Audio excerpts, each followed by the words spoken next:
انا لله و انا الیه راجعون.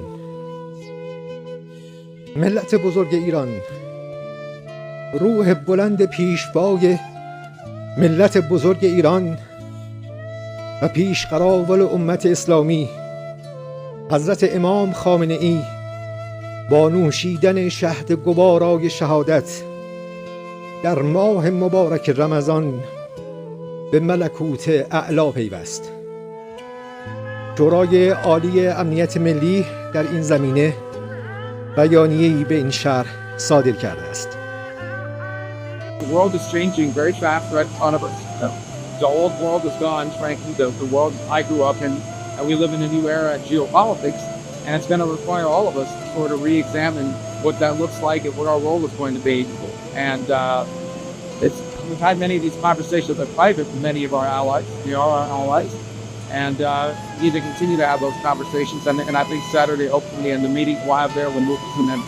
الله الرحمن الرحیم. لا حول ولا قوة الا بالله العلی العظیم. ملت عزیز ایران، دیروز روز 22 بهمن امسال کار بزرگی انجام دادید. ایران رو سربلند کردید. جمهوری اسلامی رو مانند همیشه پشتیبانی کردید و به قدرت اون افزودید. دشمنانی که در اظهارات خود، در برنامه‌ریزی‌های خود به دنبال تسلیم ملت ایرانند مایوس شدند.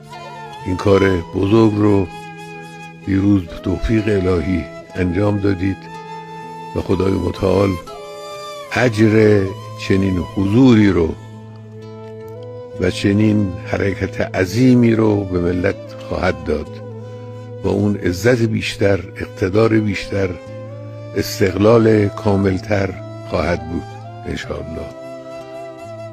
سعی بشود که اتصال و انسجام ملی رو حفظ کنیم، هممون سعی کنیم. این انسجام ملی خیلی قیمت داره، خیلی با ارزشه. یک ملت بیان خیابان ها یک حرف واحد، یک شعار واحد، یک مطلوب واحد رو تکرار کنند. این خیلی